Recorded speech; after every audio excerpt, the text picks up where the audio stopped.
Alrighty. So, welcome to the first podcast episode for our Facebook group, Subaru Mechanics. Um, we are very excited to bring this to you today. We have been thinking about and putting this together for a long time. And special guest here as well. We have Dave from Simply Subarus, and we're going to be talking about a lot of things here. We started this Facebook group about 10 years ago for the main fact that websites like Naziark got kind of outdated and there just wasn't a lot of places to go for updated information. And it would take too long to get responses from people. And then when Facebook came around, posts would get pushed down by other nonsense on the internet and you could just never get the help that you needed. So we decided to make a group for that, and it turns out a lot of people like it. We're 250,000 people now. The group has grown to be massive. Our admin and moderator team have just been incredible. I mean, really, it's hard to beat the team that we have. We decided to make this podcast to just talk Subaru. We wanted to be able to interview people from the group and talk about their builds, answer questions that have gone unanswered because of the size of the group now, and just be able to kind of talk about everything top to bottom. So from here, I just want to have Dave introduce himself and his business, and we can kind of jump in. Appreciate it, Patrick. I'm the owner of Simply Subarus. We're located in Arvada, Colorado. We are a independent repair shop that focuses just on Subarus, and so part of that is we're able to think outside the boxes sometimes, so to speak, when it comes to dealing with aftermarket stuff like that, performance options and things like that. That sometimes you can't, the dealerships aren't able to do. You know what I mean? As well as ultimately it's always been a big passion of mine to help other people that are automotive enthusiasts work on their own vehicles, because I think that garners a higher level of connection with that vehicle and understanding the things that are going on when you get your hands on, to some extent. We understand certainly that not everybody has all of the same capabilities or equipment that a shop might have, and so we pride ourselves in kind of working in conjunction with a lot of our local DIY community to a point, and making our services available to them through a lot of great partners, for example, like iWire as well.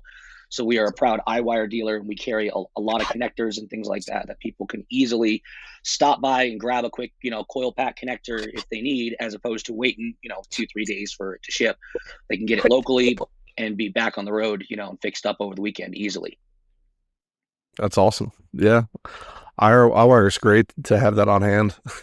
Oh, they're a big I think savior for everyone in the Subaru community, because naturally not just Subaru but a lot of manufacturers, they don't sell individual pieces like that. And so that's where, like I said, we pride ourselves very much in that we are able to kind of work in that space outside of what just the manufacturer is able to do, and we are able to not only help people but save cost as a result as well, and waste, because no one likes throwing a whole wiring harness away for one connector. That just seems like pointless in my personal sense.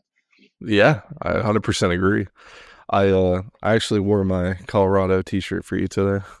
Hey, So appreciate it, man. so I just want to jump right in. I think the first thing I wanted to bring up is just why Subaru, why this brand is one of the greatest brands out there, why people should buy Subarus. I know that people are scared because communities like this, they have a huge chat like our group that talk about how to fix cars, and you think, am I going to be fixing this thing every day? Like, is this what I'm getting into? And I think that that's a huge barrier for people for this. And I think, thankfully, I hope the group has made it easier for people to just be hands-on with their own car and figure out how to fix their own thing, and not to see it as this big scary thing that's going to cost a ton of money.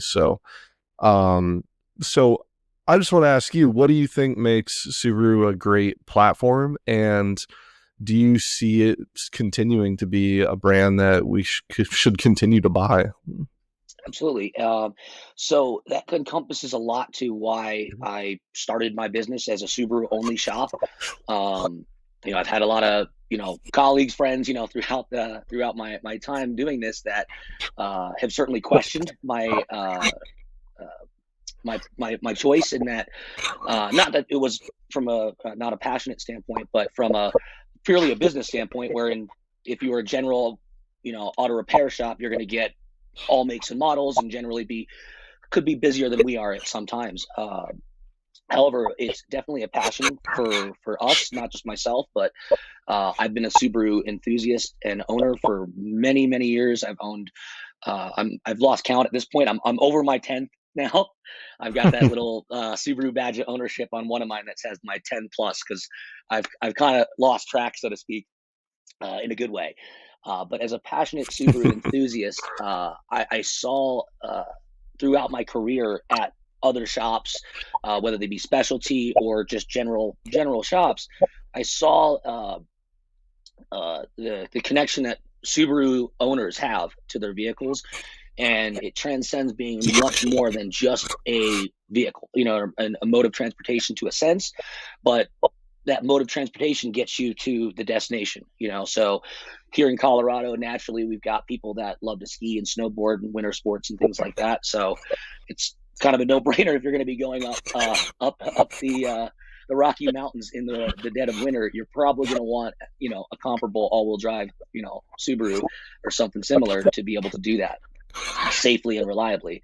And so that really encompasses part of the brand, I think, for Subarus, as well as the Subaru owners tend to, like I said, have their own kind of different subsects, if you will, to where we've got naturally the turbo guys that love to soup things up, which we're all for as well. And then we've got on the opposite end of the spectrum, we've got kind of the off-roading guys, who lift it, and we actually encompass both. We actually have two Outbacks that we built. One is actually lifted, full off-road package, and then the other one is actually lowered and turbo and everything from a handling standpoint. So we kind of have the two different worlds kind of represented. But we ultimately want to encompass everything in between. I mean, that's something that my family, we live through. I mean, multiple family members currently own and have owned Subarus, and it's kind of an ongoing thing that we've been, as a family, very, very keen to the vehicles because they're great and they're exceptionally safe.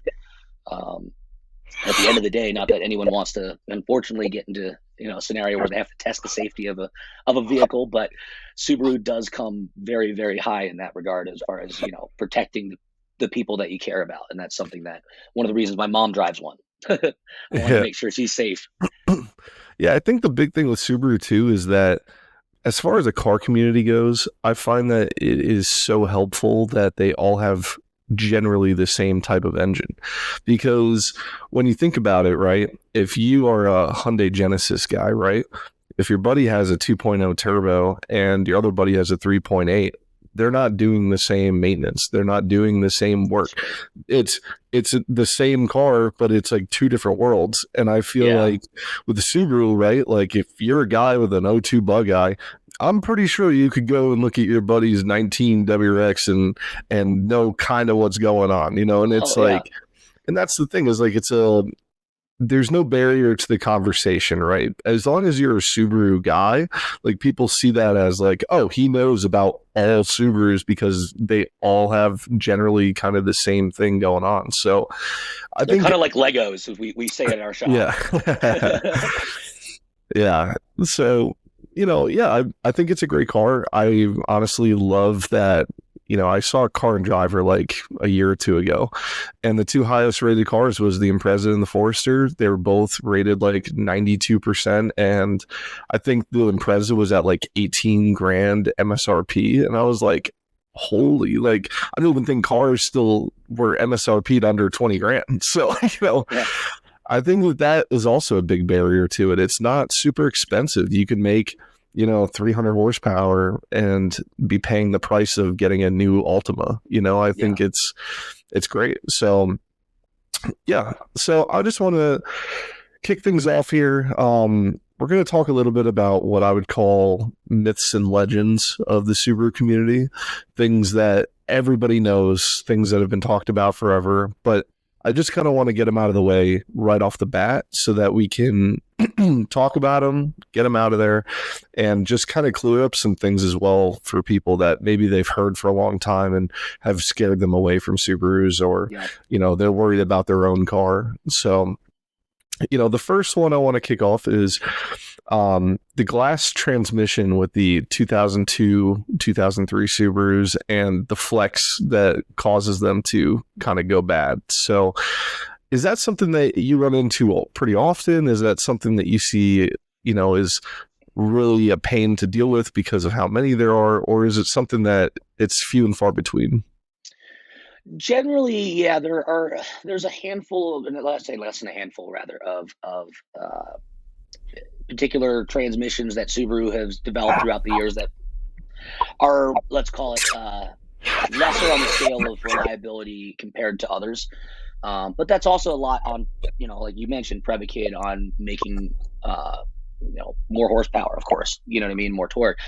And so from the factory, these components generally weren't failing. I mean, it's not one of those things where every car that came off the assembly line was blowing transmissions up. And it's only years later that we're now doing other things to these cars and things like that, that we see, okay, there's some weak points here and there.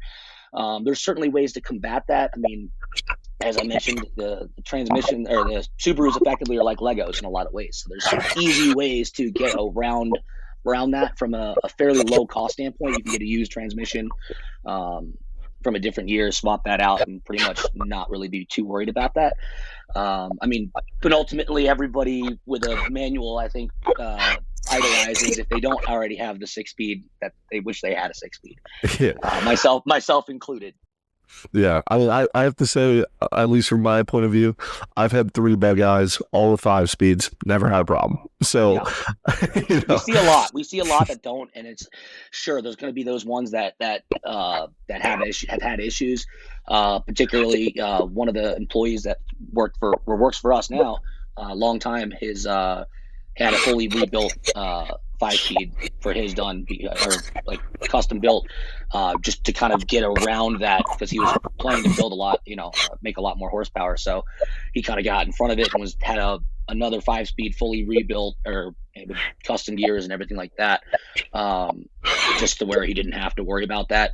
But then again, for the use case, most people probably aren't going to have that issue if you're not launching it. That's the other thing we honestly really tell people, not to, say that Subarus can't do everything, but humbly, certain things they are less than stellar at. And one of the things is effectively launching is less than ideal with Subarus. If you're going to be launching that thing, you have to have a lot of other things put into place to make sure that that can handle that properly and not be basically breaking things all the time. So that's what we tell yeah. people. All-wheel drive, unfortunately, is not your best off the line, kind of characteristic. But Well, it's nice off the line. It's just not nice when things break. yes, Yeah. but the Subaru penultimate, their winning point, selling point will always be in the corners. So especially here in Colorado in the mountain twisties, Yeah. there's nothing better than an all-wheel drive Subaru, especially in the winter. While everyone else is sliding around, you just get to zip around. Yeah.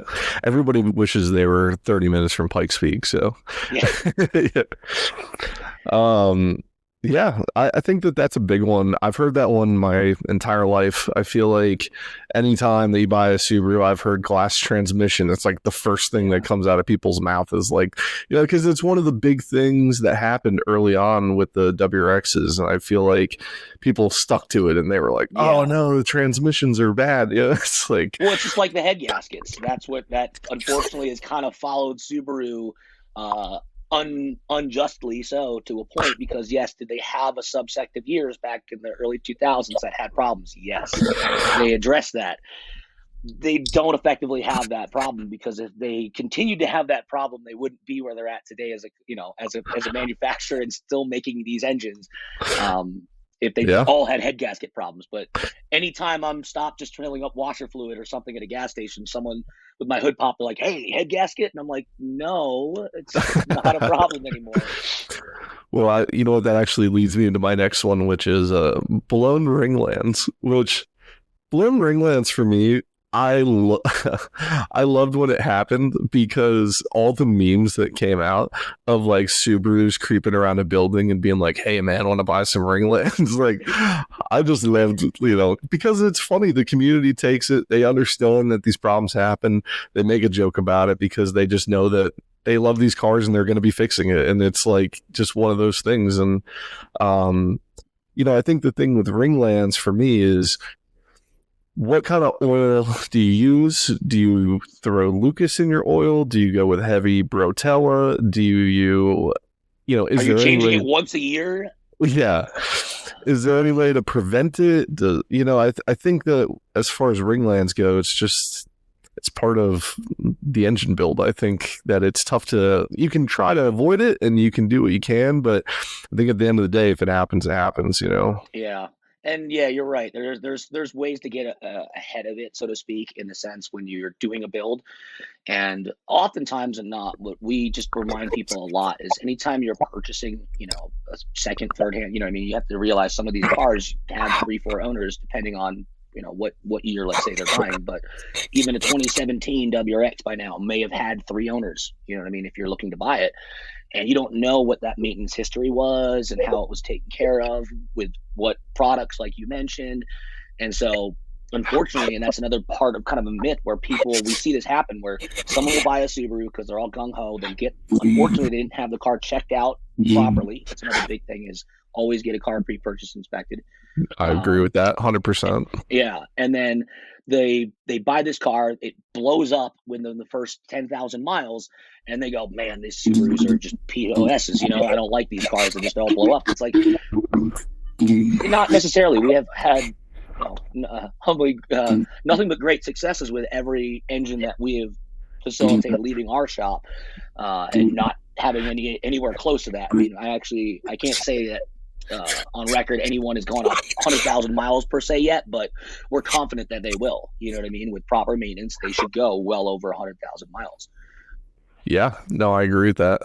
I think that 100,000 miles, it's crazy because now, at least in my shop, you see all these Hyundais and other cars coming in with all these engine problems, and they're eating oil, and like these people are expecting 50,000 miles out of a car, which is like insane. Like, that's not how it should be.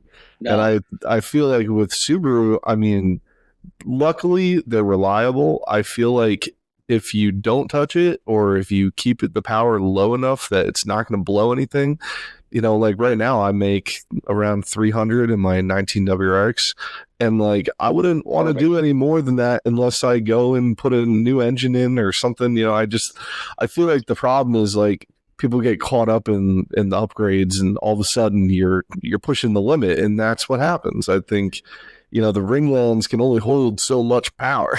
So, yeah.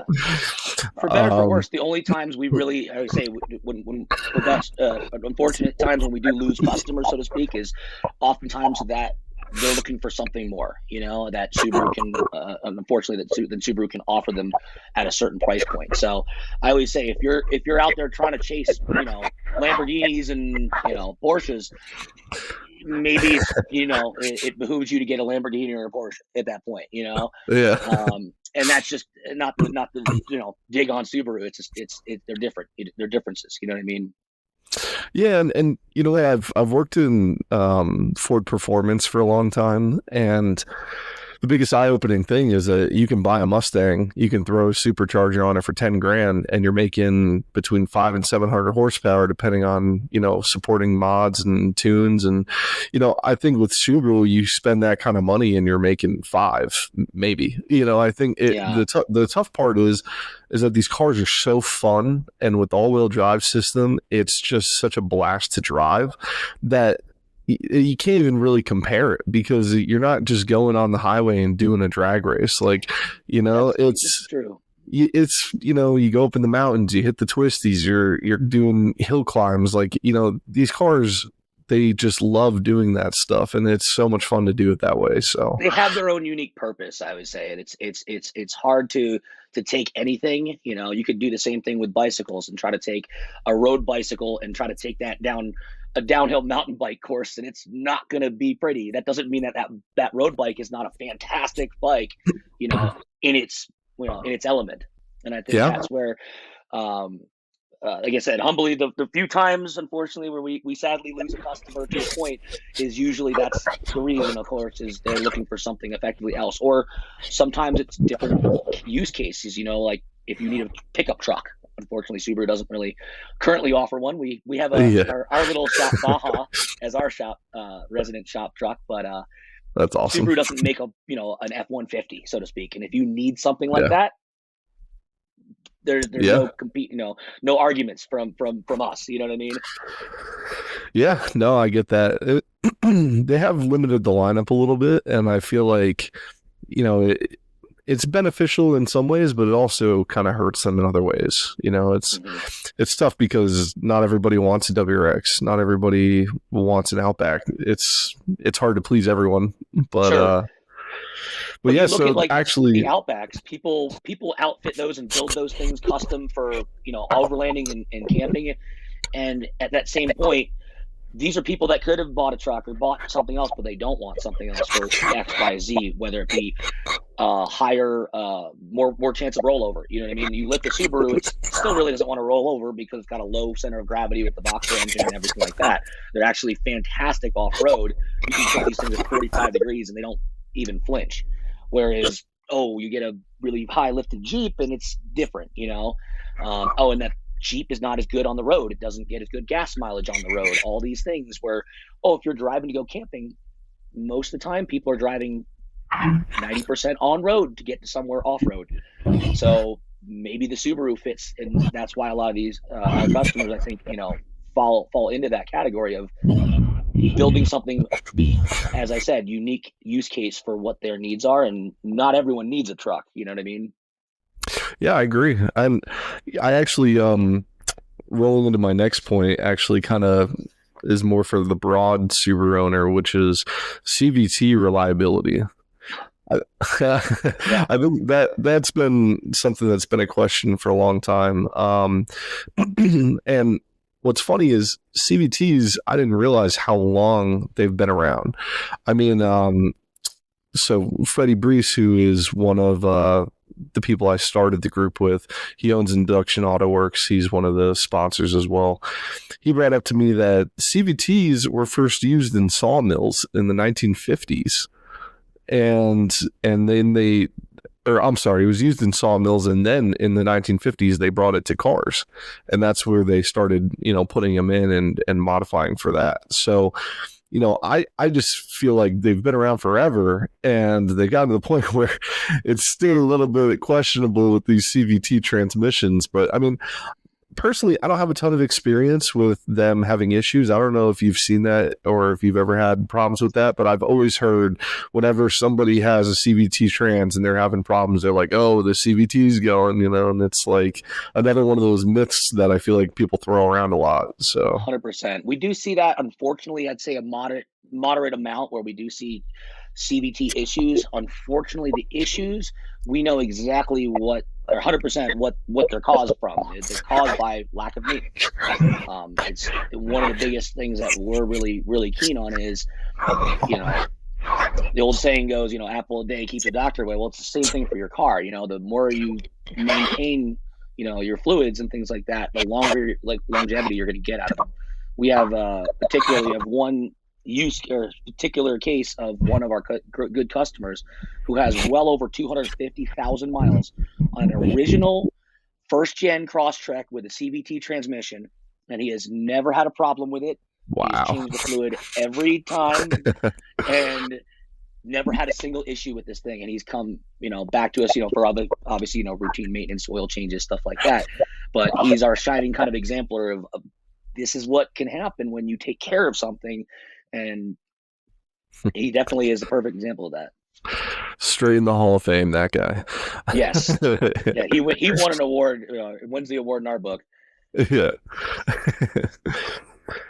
Yeah, I think CVTs are a big one. I also think that,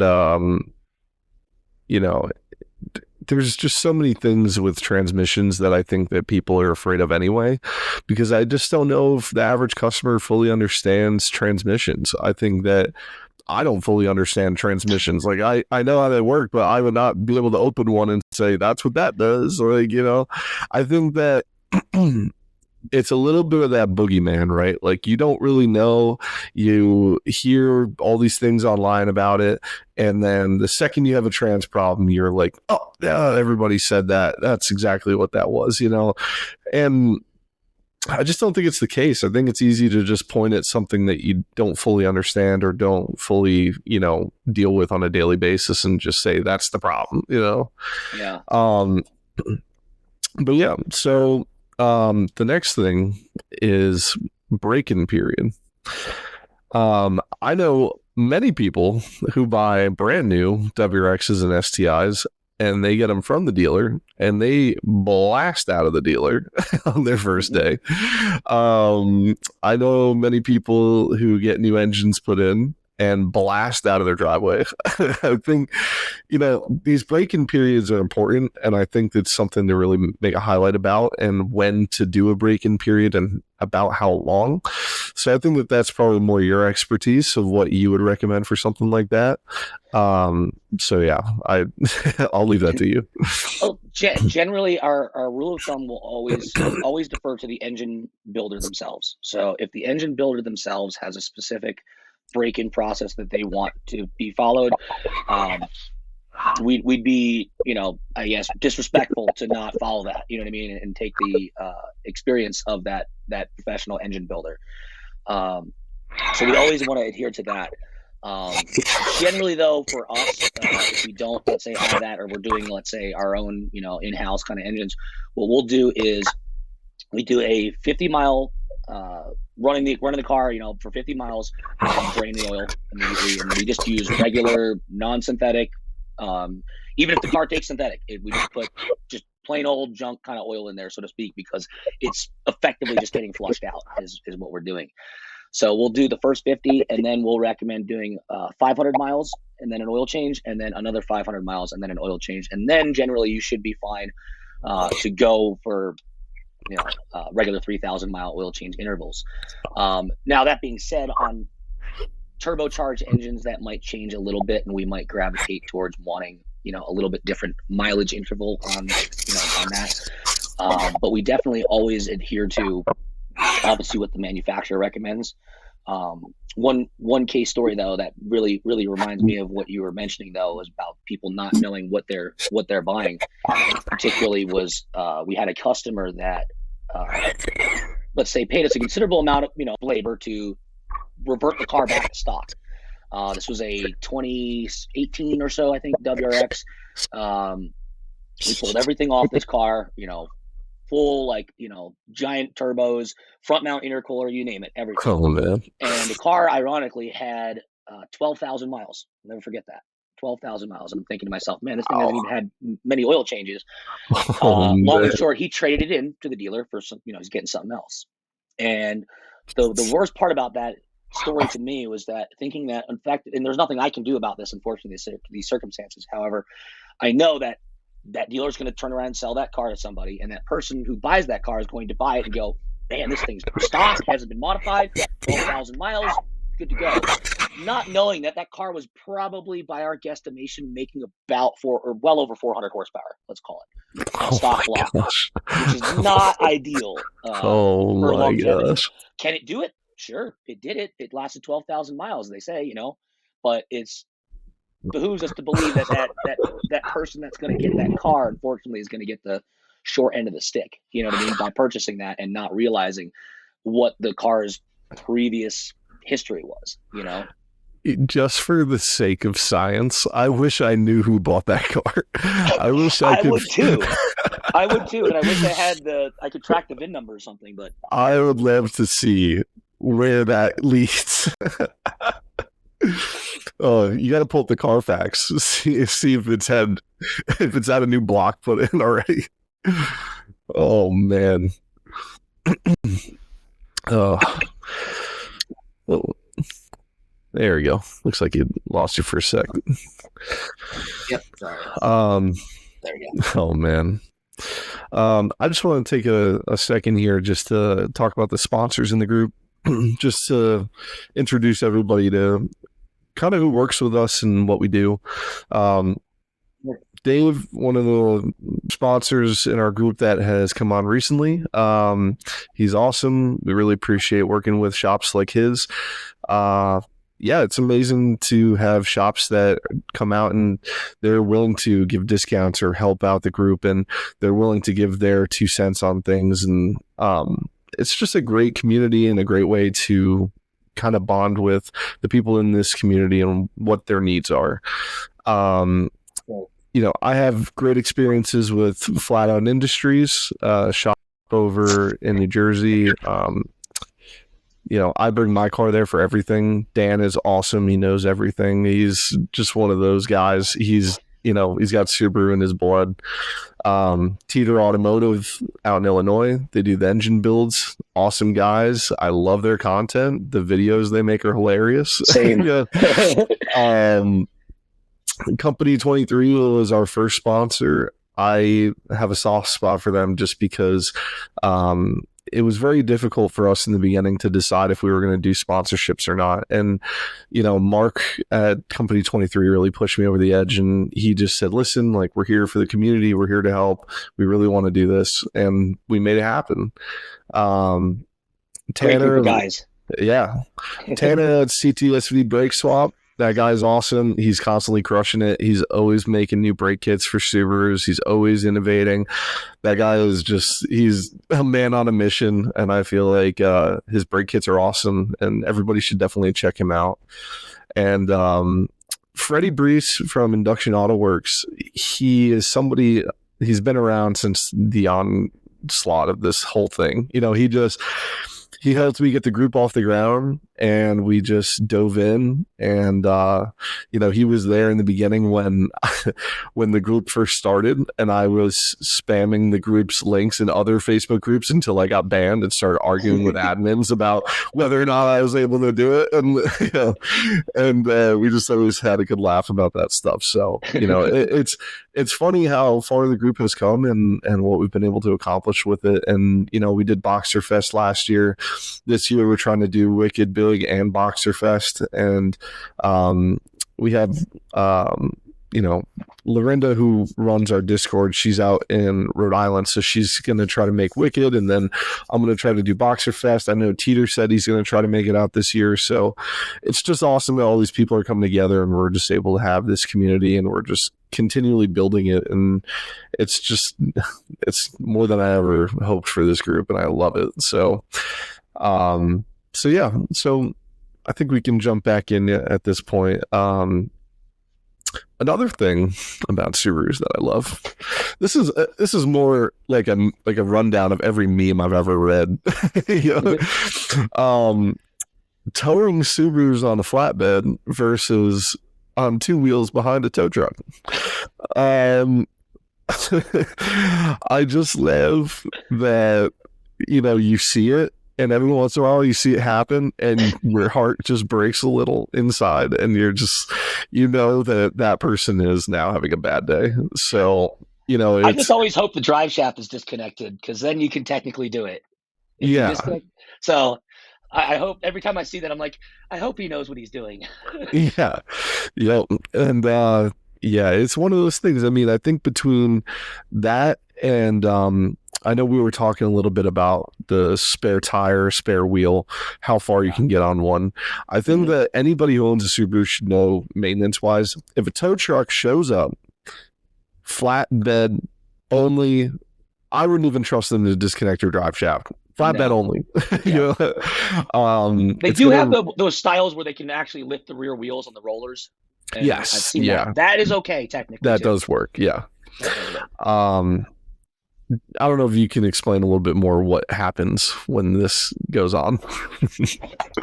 It's catastrophic.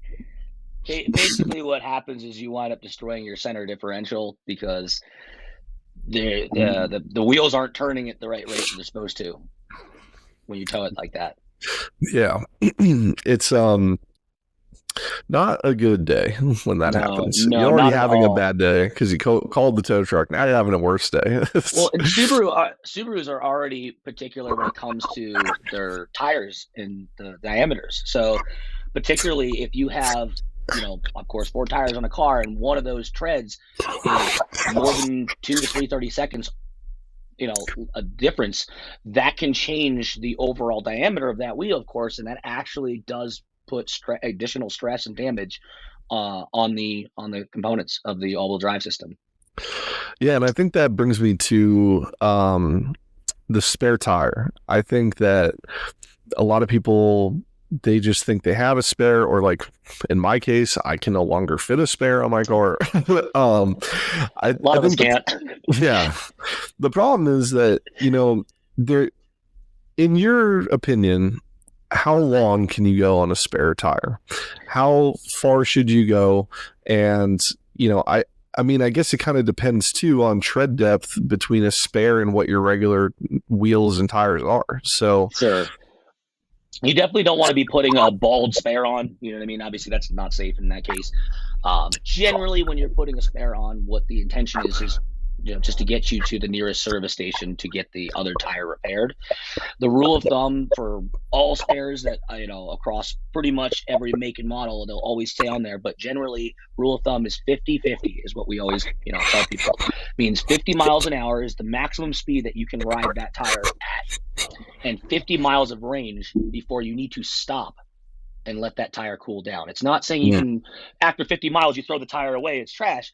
You can use that spare a couple times effectively, but you only want to use it 50 miles at a time. The reason why is because it's so small, that tire isn't able to dissipate heat as much as a full-size tire would be. And so that's where the danger comes in with riding a tire at 50 miles an hour for more than 50 miles. It's going to get hot to a point of effectively unsafe. yeah. Yeah, I think you just want to be as safe as possible, and with these spare tire discussions, I think it's important to know too that if you have added Brembos to your car, do not put your spare wheel on. It will destroy them. It will get very hot and things will be very bad. Fun fact though, just for, again, not for driving purposes, but for rolling purposes, we have found this out at a shop. You can actually take a spare and flip it the opposite backwards way, and it won't have that problem with the brakes. Again, it's just for rolling purposes. Though. We have to move a car around the shop. We'll do that. Oh, yeah. I guess that would work. Yeah. So another thing that you and I had a long, in-depth conversation about previously, blue coolant. Yes. Now, Subaru recommends a lot of things. They recommend their fluids. They recommend their color fluids. They recommend pretty much Subaru specific. And if you don't do it that way, they're unhappy. And so blue coolant is one of these things that I think all coolant people don't understand. They just know blue coolant, I have to put it in. That's what I've been told. It's never going to be right if I don't do it this way. And so, David and I had this conversation about it the other day, and we were talking about that. It really isn't the way that you think. No, it's not actually. And we're transparent as can be about the things that we do. However, we naturally want to keep up with appearances from certain standpoints, just because it looks right. But a lot of shops actually, including dealerships, will actually purchase a universal coolant, which is completely compliant with all the manufacturer specifications. Pretty much every manufacturer out there right now is pretty much using the same fluid. And all they're doing is effectively dyeing it. Honda uses pink or whatever. Subaru, of course, uses blue. Conversely, a lot of the dealerships that are local to us purchase the same universal coolant that we purchase, and they actually provide our supplier actually provides us all with specialized dyes for our special coolant. So we actually dye our coolant blue, which is funny enough because there was a singular occasion where we may have put a little bit too much blue dye, and it was really, really blue for a while until it kind of diluted down. But it certainly didn't do any harm. It's just, like I said, it's a specific dye that's meant for the coolant that we get provided by the manufacturer of it. And like I said, they provide it to the dealerships with their respective colors. So the Honda dealership gets their little thing of pink. dye, and they just give us blue. So you're saying don't put it in my pancakes? No, it's not. It's not food coloring. That's the other thing. It's not. It's definitely it's specific dye that's meant for the coolant because it doesn't want to. It won't react with the properties of the coolant in a bad way.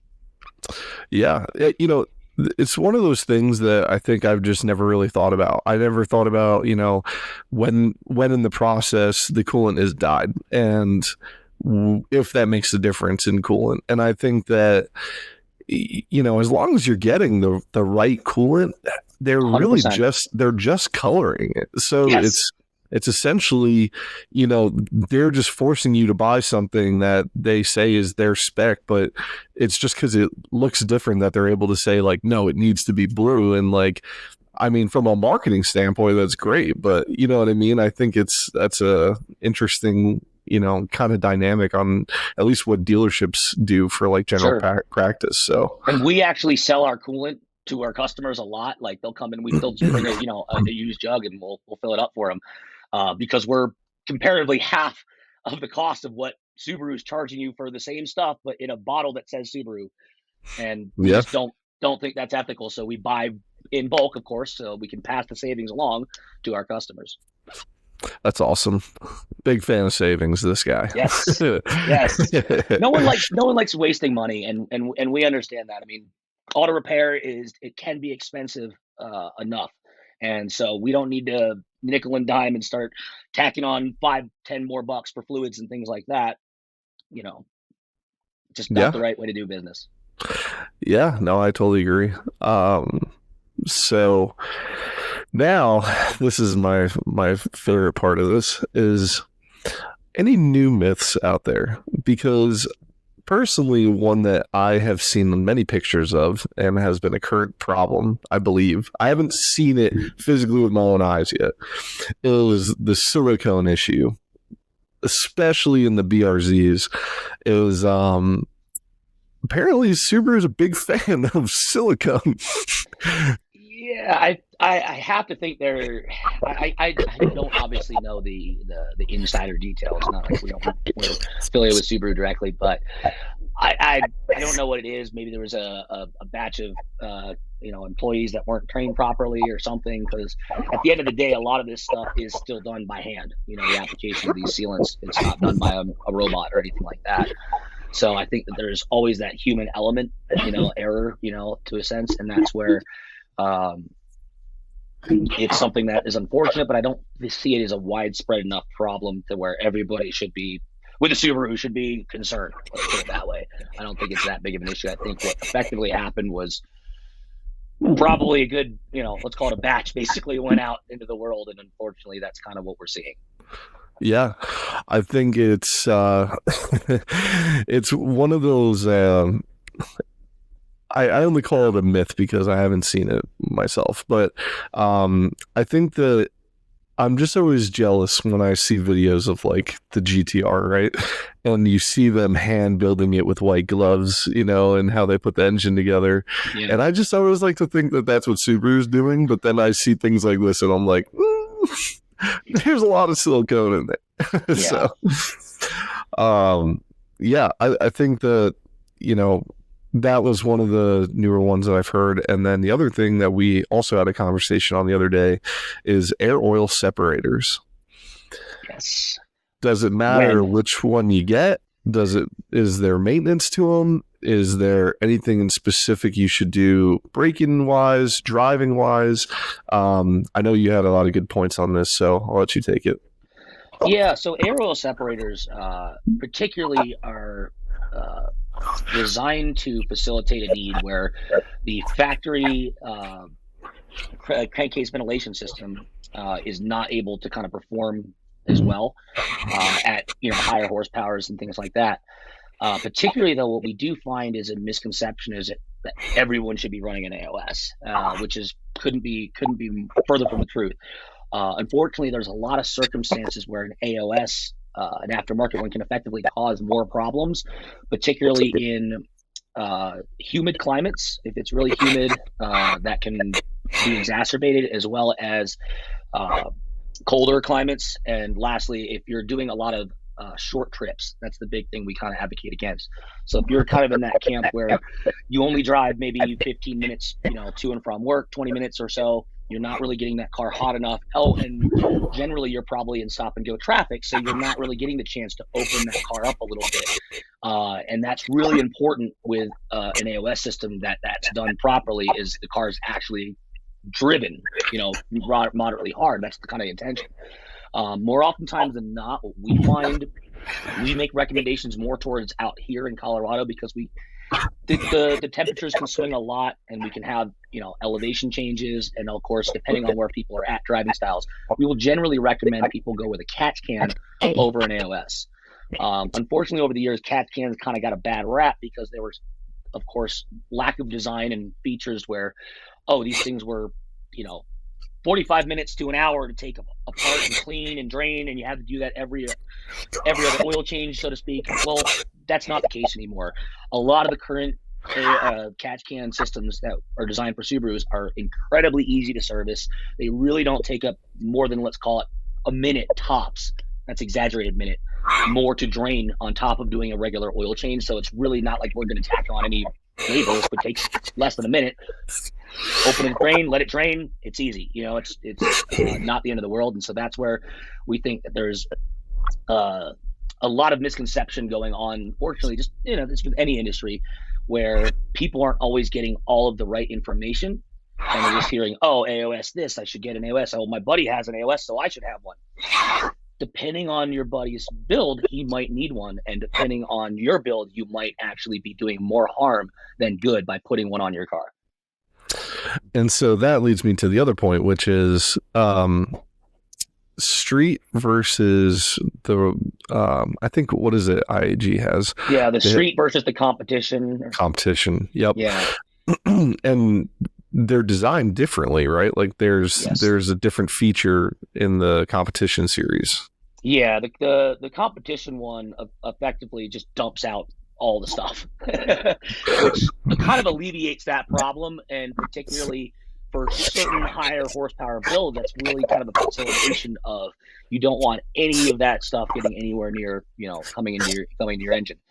That it kind of operates more like a catch can effectively, in a sense, but a catch can that constantly drains itself on the ground. So the people that do have those, have a puddle in their driveway somewhere.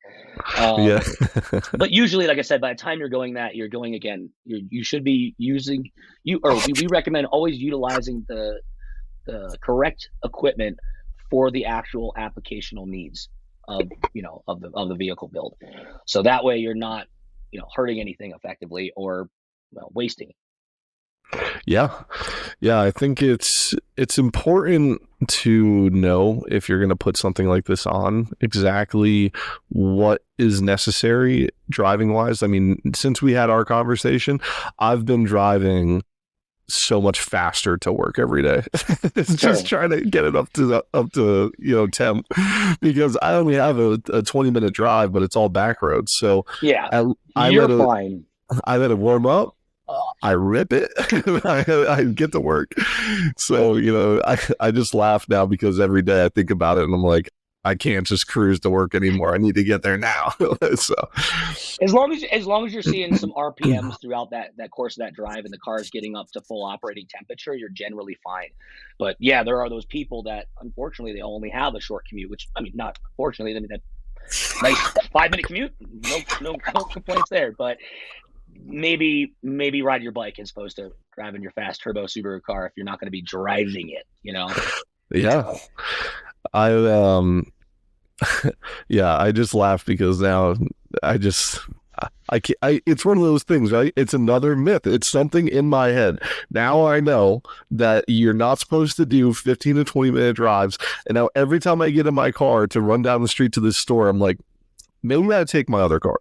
Like, it's like, but that's how it all starts, I think it's just funny that that's how these things start and grow. And, I think where I kind of wanted to end this is, any new myths that you've heard about, anything with these FA engines that have been problems, anything that you've seen personally in the Subaru community, cars that have come in, even any aftermarket issues, parts that people have had issues with. So some of the issues that we I think we see is, to your point about like aftermarket parts issues, particularly certain products, I guess, simply put, still continue to be sold after we've just seen continual problems with them. And I guess not to single-handedly name anybody out, but unfortunately, we have had a long-standing policy at our shop that, or not just a policy, but a ongoing, let's call it consistency, where we have yet to see a single GFB product that does not have a problem. With all due respect to GFB, we kind of have a saying: is it's gonna effing break, is what it stands for Yeah.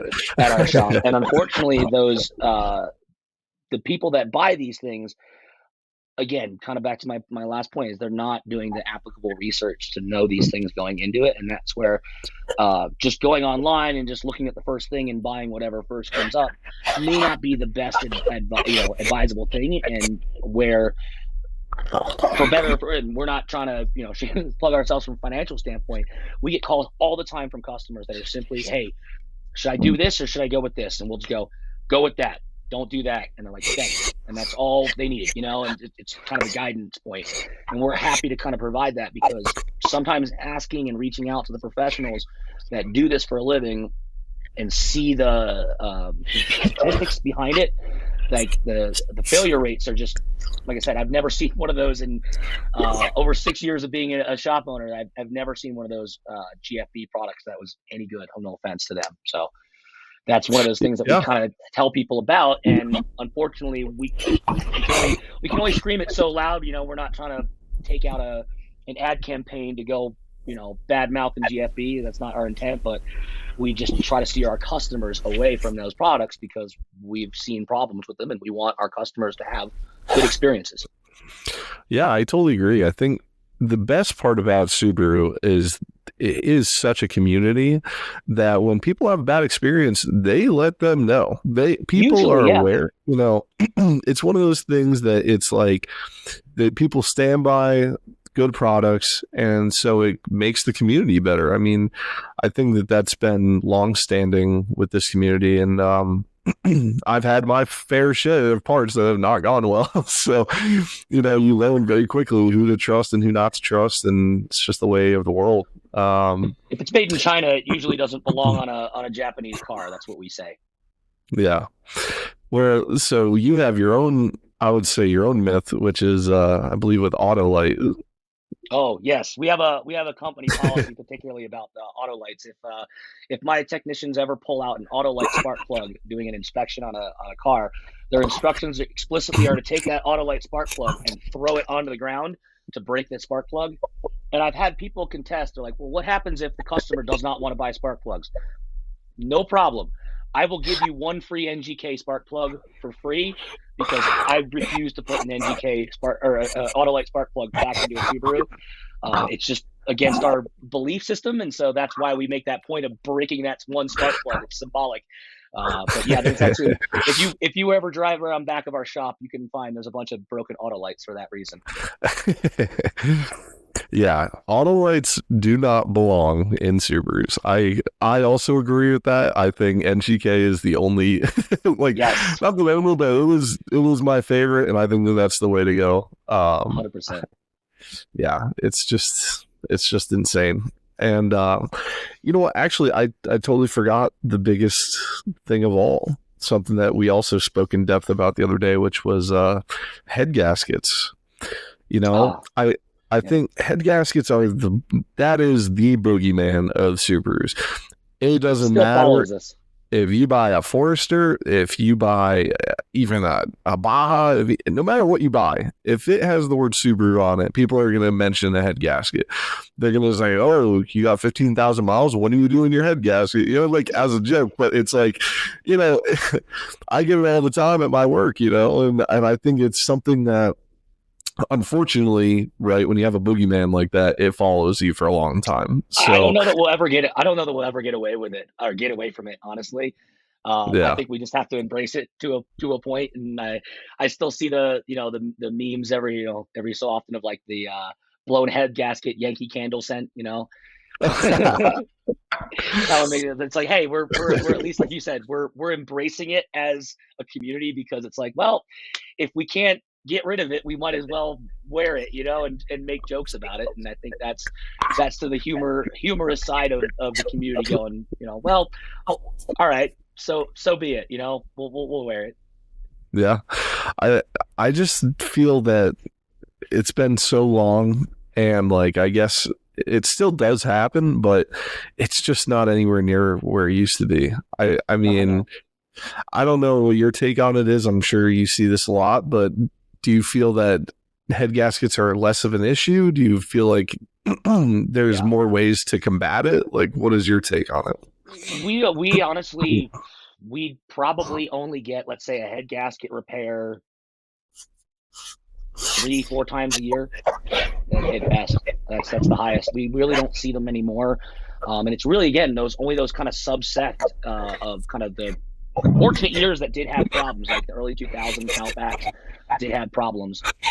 And so, for example, like we had one just actually the other day we finished up. It was one of the, earlier generation Foresters that did have that problem, and this car, mind you, is immaculate, like perfect. Honestly, it's probably the cleanest uh, uh, first gen Forester I've ever seen. This thing has less than 100,000 miles on it. Beautiful car. And so, prime example of that's something you fix up. But when you get to that point, unfortunately, with some of these cars, where we call it the snowball effect, when it's sitting on 4 bald tires, it needs brakes, it needs, suspension all the way around, all the struts are blown, um, and oh, now it needs a timing belt and also head gaskets. You're probably better off just buying something else. You know what I mean? Like, if that cost of repair becomes just too insurmountable at a certain point, and that's something we're really keen on advisory. Our responsibility of being advisors in the automotive sector is helping people kind of navigate that road, and making sure that they're doing the right things that for them, not for us. It's the right thing for them. That's really important. Yeah, I agree. I think, as a Subaru only shop, it's one of those things that you have to navigate, I feel like, probably on a daily basis, right? Hmm. It's, people are constantly questioning when it needs to be done, if it needs to be done, the maintenance on it. It's because it's so prevalent in the community still, it's something that you always have to keep an eye out for. And I think that the second that it happens, right, people are going to say, I knew it was going to happen, but it's like they don't realize that they might be the minority at this point within these problems happening. Sure. So, I personally, I've worked on a lot of Subarus in the last couple of years here at a couple different shops, and I have not seen any head gasket repairs come through. And I thought I would at least have seen 2 or 3 by now, but it's just I think a different world now. I think they're making the engines differently. They know that this problem has followed them for a long time, and they're finally trying to fix it and make better head gaskets and build the engine so they don't blow them as easily. I think it's just a little bit of a different world. So Yeah. Yeah, they definitely don't have the new any ever since the, let's call it, the big problem years. Subaru hasn't had any problems with head gaskets ever since, really. They've since evolved and had other problems as anything will, but uh, timing covers leaking and things like that. But the head gaskets themselves have ceased to really become an issue, and that's why I think it is kind of so ironic in a way, I guess, that it still follows us to a point. But yeah, like I said, we'll take it. I hope everybody in the group heard that Dave said head gaskets don't blow anymore. So They don't. They really don't. I haven't seen a modern Subaru head gasket failure yet, honestly. perfect. All right, cool. Well, you know what? I think this is a good time to wrap this up. We got to talk about a lot of things today. Dave, I really appreciate you hopping on, man. This has been a long time coming, and I really hope to do more of these and keep this going for the group. And I hope everybody really enjoys it. We're gonna try to keep this going. We'll try weekly and see if we can do that, and hopefully keep bringing new topics, bring in people from the community, talk about stuff in the group, try to, help people. It's really, this is going to be one of those platforms that we're going to try to use to benefit everybody in this group, and, just educate a little bit, maybe do like tech days, talk about, the technical side of tools and parts. And then, some days we'll be helping out the community. So I hope everybody sticks around for it. And Dave and I will be back, and we will bring you another episode. Very excited. Thanks again, Dave. And if anybody needs anything in Colorado, this is your guy.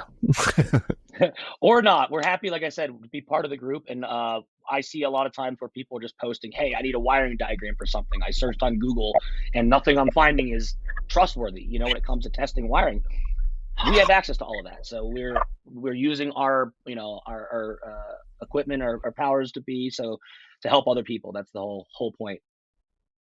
Your phone is about to blow up. All right, Dave, I appreciate it. And we'll catch you next time. Thank you. Thanks.